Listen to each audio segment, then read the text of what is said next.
कि आका सल्लल्लाहु अलैहि वसल्लम का साहब ने सवाल किया था, आका अगर औलाद अगर बच्चे माँ बाप का चेहरा एक दिन में 1000 बार देखें तो मेरे आका ने फरमाया कि 1000 बार की बात करता है। अगर एक दिन में बच्चे अपने माँ बाप का चेहरा मोहब्बत की नजर से देखे, अगर 1 लाख बराबर देखे तो 1 लाख हज और 1 लाख उम्रे का सवाब दिया जाता है। नबी को आने दो, सारा हिसाब कर दूंगा। बिरादरान मिल्लत इस्लामिया, पैकर इखलास वफा आलिम नबील फाजिल जलील हज़रत अल्लामा मौलाना मुफ्ती वसीम साहब ने अपने वालिद मरहुमा की दुआए मग़फ़िरत की खातिर इसाले सवाब खातिर इसमें इंसान को जितनी चीज़ों की ज़रूरत थी अल्लाह तबारक तआला ने पहले मुहैया कर दिया।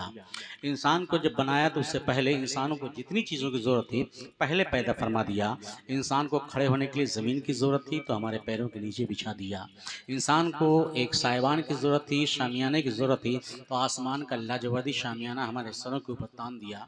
इंसान को रोशनी की ज़रूरत थी तो चाँद और सूरज के चिराग उसने जला दिए। इंसान को पानी की ज़रूरत है तो अल्लाह तबारक व तआला ने इसी ज़मीन के सूतों में पानी का एक समंदर रख दिया कि इंसान थोड़ी देर मेहनत करे और पानी निकाले, अपनी प्यास बुझा सके। इंसान को खाने की ज़रूरत थी तो ग़िज़ा के हज़ारों सामान इसी ज़मीन के तहों में उसने रख दिया कि इंसान काश्तकारी करे, किसानी करे और अपनी मेहनत से गल्ला पैदा करे, अपने पेट को भर सके। लेकिन एक चीज़ ऐसी थी जिसकी ज़रूरत खाने से ज़्यादा थी, जिसकी ज़रूरत पानी से ज़्यादा थी, वो चीज़ हवा थी। तो अल्लाह ने हवा को चंद फिट के फासले पर पैदा नहीं किया, चंद गज़ की दूरी पर नहीं बनाया, हवा को हमारे पैरों के नीचे नहीं बिछाया कि हमको सांस लेने के लिए अपनी नाक को अपने पैरों के नीचे रगड़ना पड़े या कहीं और जाना पड़े, बल्कि अल्लाह ने हवा को हमारे नाक के नक्शीरे से ज़्यादा करीब कर दिया कि जब भी हमारा निज़ाम तनफ़ुस हवा की ज़रूरत महसूस करे हम सांस लें और हवा हमारी ज़िंदगी फराहम करती हुई नज़र आए। पता चला इंसानी ज़िंदगी के लिए हवा की ज़रूरत थी तो नाक से ज़्यादा करीब कर दिया, और ईमानी ज़िंदगी के लिए नबी की ज़रूरत थी तो जान से ज़्यादा करीब कर दिया।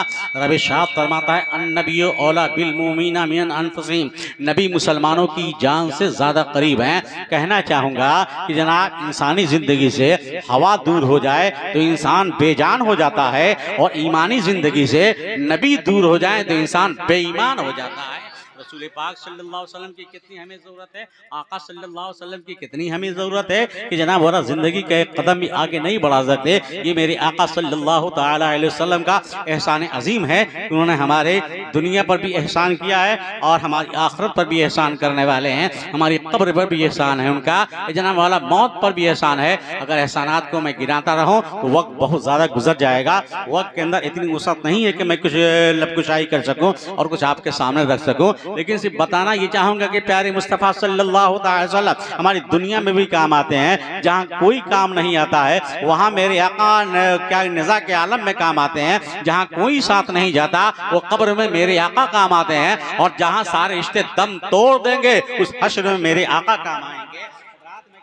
कि आका सल्लल्लाहु अलैहि वसल्लम के इतनी हमें ज़रूरत है। लेकिन बहरहाल बात जो मैंने छेड़ी है कि वालिदा मोहतरमा ये जनाब मुफ्ती वसीम साहब की इस हवाले से कुछ गुफ्तगू करूँ और मैं आपको बताऊँ कि माँ का मकाम क्या होता है, माँ की अजमतें क्या होती हैं, माँ की शान क्या होती है, बाप का रुतबा क्या होता है, बाप की अजमतें क्या हुआ करती है। बस चंद लम्हों में बताना चाहूँगा कि बाप का मकाम क्या है, माँ का मकाम क्या है। मैं कहता हूँ कि लोगों जिस तरह दुनिया में एक काबा है, एक मदीना है, ना कोई दूसरा काबा है ना कोई दूसरा मदीना है, वैसे ही दुनिया में एक माँ है, एक बाप है, ना कोई दूसरी माँ है ना कोई दूसरा बाप है।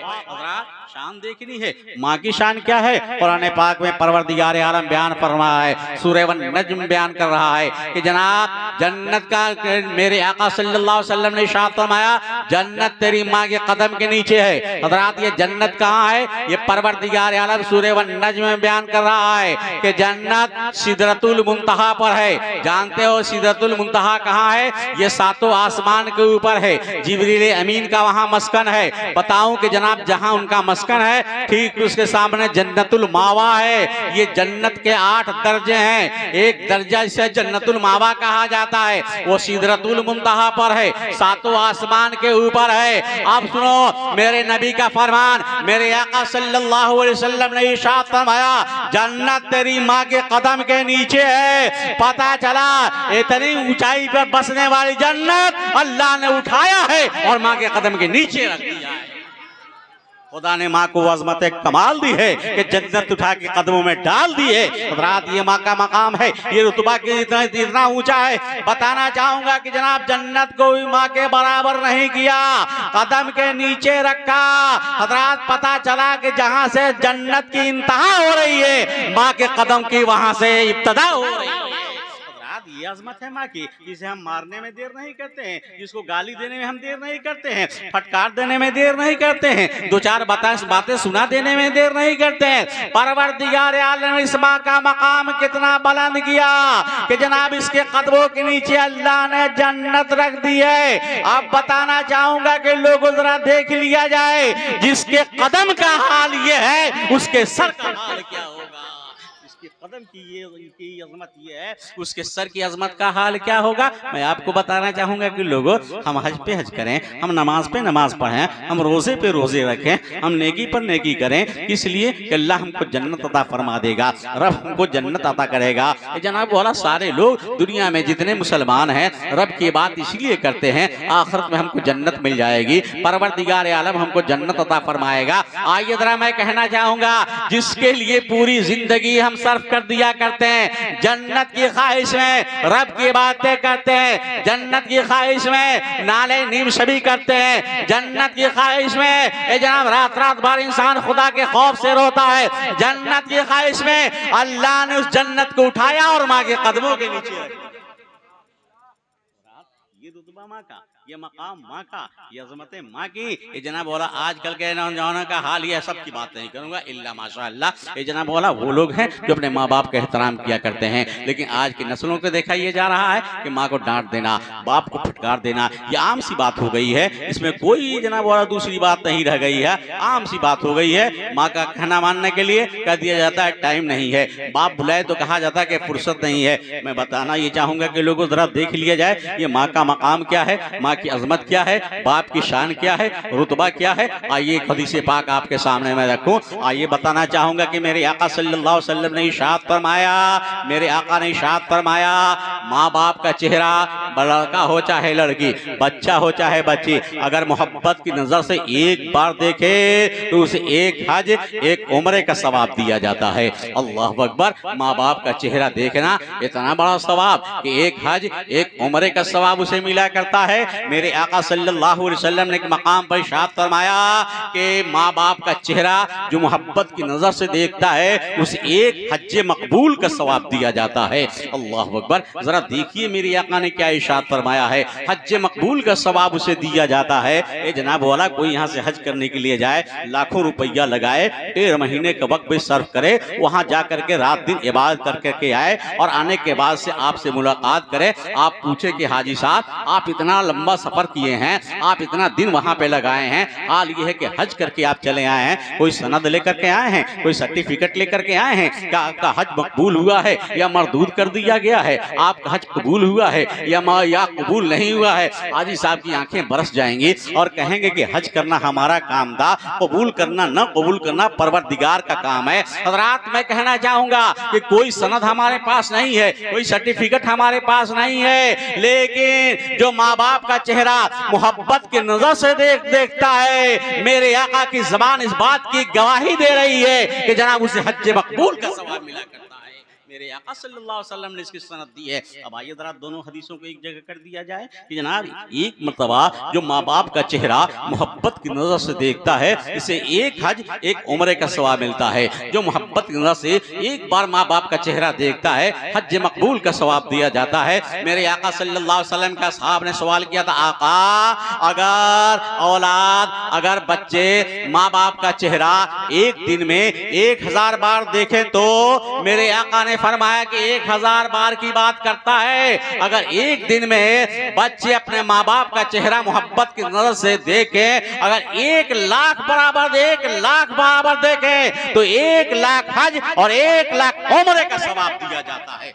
अल्लाह अकबर। ये तादाद कोई तयन नहीं है, जितनी बार देखोगे हज और उम्रे का सवाब पाओगे। अब जरा देखिएगा मुफ्ती साहब हैं, जना बोला पूछिए कि हज करने के लिए हाजी जाता है तो कितना खर्च लगा करता है। हाजी साहब कहेंगे एक नॉर्मल हज के लिए कम से कम 4 लाख रुपया आपका लग जाएगा। एक नॉर्मल उम्रा करने के लिए कम से कम 1 लाख रुपया आपका लग जाएगा। एक हज एक उम्रा में आपने 5 लाख रुपया लगाया है, 1.5 महीना आपका वक्त भी लगा है। ये जना बोला इतना कीमती आपने हज किया है, इतना कीमती आपने उम्रा किया है। बताऊं आपको कि उसके बाद भी कोई सनद लेकर के नहीं आए हैं। अब आओ मेरे आका का फरमान सुनो कि जनाब एक हज एक उम्रा में 5 लाख रुपया आपने लगाया और मेरे आका फरमाते हैं जो माँ बाप का चेहरा मोहब्बत की नजर से एक बार देखता है, एक हज और एक उम्रे का सवाब दिया जाता है। अल्लाह अकबर। माँ बाप का चेहरा देखना कितना कीमती है जी, कितनी कीमत रखता है माँ बाप का चेहरा, मोहब्बत की नजर से देखना। लेकिन क्या हो गया है आज के हमारी नस्लों को कि जनाब माँ बाप के चेहरे पर तमाचा बरसा देना, माँ बाप को गालियां दे देना, उन्हें फटकार दे देना, फटकार देना और उनकी नाफरमानी करना, ये आम सी बात होती चली जा रही है। हमने आसान समझ रखा है। लेकिन कहना चाहूंगा कि लोगों तरह देख लिया जाए, ये माँ बाप हैं जिनका चेहरा देखना इतना कीमती है। अरे बेटा तू अपने माँ बाप को क्या दिया करता है? ज्यादा से ज्यादा 2 वक्त की रोटी देता है। अरे जरा 2 वक्त की रोटी देख और माँ बाप के चेहरे के देखने की कीमत देख, माँ बाप के चेहरे के देखने की जरा कीमत देख कि जनाब माँ बाप के चेहरे को देखना कितना बड़ा सवाब हुआ करता है। कि मेरे आका सल्लल्लाहु अलैहि वसल्लम ने इरशाद फरमाया क़यामत का दिन होगा, एक नौजवान अल्लाह की अदालत में खड़ा होगा, परवरदिगार आलम इंसाफ फरमाएगा जा तू जहन्नम में चला जा। उसका बाप भी आएगा, ये जनाब बोला अल्लाह फरमाएगा तू भी जहन्नम में चला जा। अब दोनों के लिए परवाना कट चुका है, दोनों की पर्ची कट चुकी है कि जाओ जहन्नम में चले जाओ। ये जनाब बाप इसलिए जहन्नम में जा रहा है कि खुदा की नाफरमानी उसने की है, बेटा इसलिए जहन्नम में जा रहा है कि बाप की नाफरमानी उसने की है। ये जनाब बेटा कहेगा कि परवरदिगार मैं तो जहन्नम में जा ही रहा हूं, मैंने अपने बाप की नाफरमानी की है, मेरा बाप जहन्नम में क्यों जा रहा है? रब फरमाएगा उसने मेरी नाफरमानी की है, इसकी बुनियाद पर वह जहन्नम में जा रहा है।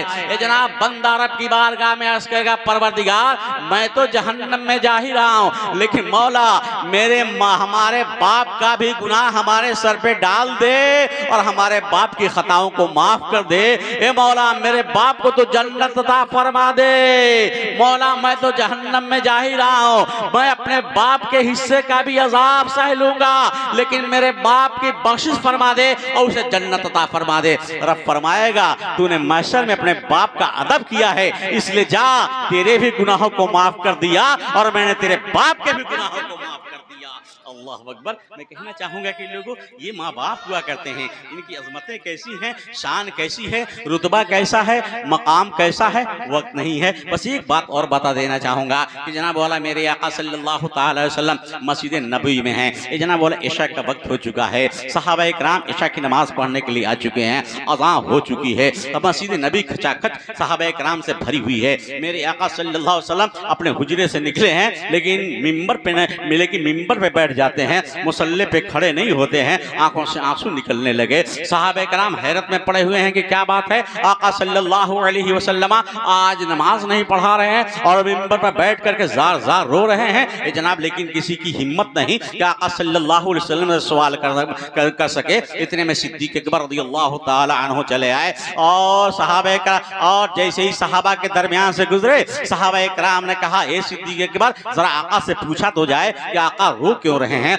वजह क्या है रोने की। जनाब सिद्दीक़ अकबर आगे बढ़े और आका सल्लल्लाहु अलैहि वसल्लम की बारगाह में अर्ज करते हैं आका रोने की वजह क्या है, ए आका आंसू बहाने की वजह क्या है। मेरे आका ने इरशाद फरमाया कि अबू बकर आज मुझे मेरी माँ बहुत याद आ रही है। अल्लाह अकबर। दुनिया में होता क्या है जनाब वाला कि जनाब वाला हम लोगों ने गुर्बत में जिंदगी गुजारी है, वो दिन याद होगा आपको, कभी अचार से रोटी खा लिए, कभी नमक से रोटी हम लोगों ने खा लिया है, लेकिन जब कमाने धमाने धमाने के लायक हो गए, अच्छा खासा खाने पीने लगे, दस्तरखान पर तरह तरह के जब ग़िज़ा सज जाया करती है ना, तो जनाब वाला आंखों से आंसू निकल आया करते हैं, काश हमारे अब्बा मौजूद होते आज, काश हमारी अम्मा मौजूद होती आज, कितना खुश होती। अल्लाह अकबर। मैं कहना चाहूँगा कि लोगों ज़रा देख लिया जाए, मेरे आका सल्लल्लाहु तआला अलैहि वसल्लम फरमाते हैं मेरी माँ मुझे बहुत याद आ रही है। अल्लाह अकबर। वो ज़माना मेरे आका सल्लल्लाहु अलैहि वसल्लम को याद आ रहा था कि 6 साल की उम्र है मेरे आका सल्लल्लाहु अलैहि वसल्लम की। सैयदा आमना ने अपने ससुर अब्दुल मुत्तलिब से इजाज़त तलब किया है, मेरे ससुर मुझे यसरब जाने दिया जाए, इसे आज मदीना कहा जाता है, मेरी ननिहाल है वहाँ, हमें जाने दिया जाए। ए जनाब अब्दुल मुत्तलिब ने इजाज़त दे दी है। मेरे आका सल्लल्लाहु अलैहि वसल्लम का हाथ पकड़ा है सैयदा आमना ने, अपनी खादमा उम्मे ऐमन को लिया है और उसके बाद ये काफिला चला है, यसरब पहुँच गया है, मदीना पहुँच गया है। वहाँ तबीयत खराब होने लगी तो वहाँ से वापसी का इरादा आपने कर लिया और वापस आ रही थी कि मक्का और मदीने के बीच एक मकाम है जिसे अबवा कहा जाता है, वहाँ आकर बुखार ने घेर लिया, तबीयत ज्यादा बिगड़ गई। ये जनाब सैयदा आमना ने अपने बेटे मोहम्मद को बुलाया था और बुलाने के बाद जब उनको यकीन हो गया कि मैं दुनिया में नहीं रहूंगी तो बुला करके कहा था कि बेटे मैं हर नई चीज को पुरानी होनी है, हर बका को फना है, जितनी में दुनिया में जितनी चीजें हैं सबको खत्म हो जाना है, मैं भी दुनिया से मैं जा रही हूँ, लेकिन ए मोहम्मद मैं क़यामत तक जिंदा रहूंगी, इसलिए कि तुझ जैसा पाकीज़ा मोहम्मद छोड़ करके मैं जा रही हूँ।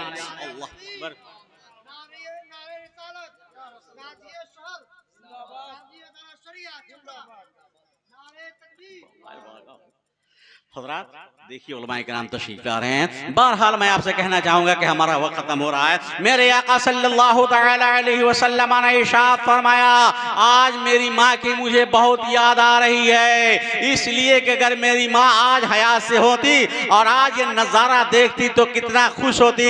फरमाते हैं मेरे आका जो जुमला मेरे आका ने मस्जिद नबी के मिंबर पर कहा था, तारीख के पन्ने पर आज भी सुनहरे हुरूफ से लिखे हुए हैं। मेरे आका ने इरशाद फरमाया अगर मैं ईशा की नमाज पढ़ा रहा होता और मेरी माँ आवाज देती है मोहम्मद तू इधर आ, मैं नमाज तोड़ देता और माँ की खिदमत में हाजिर हो जाता।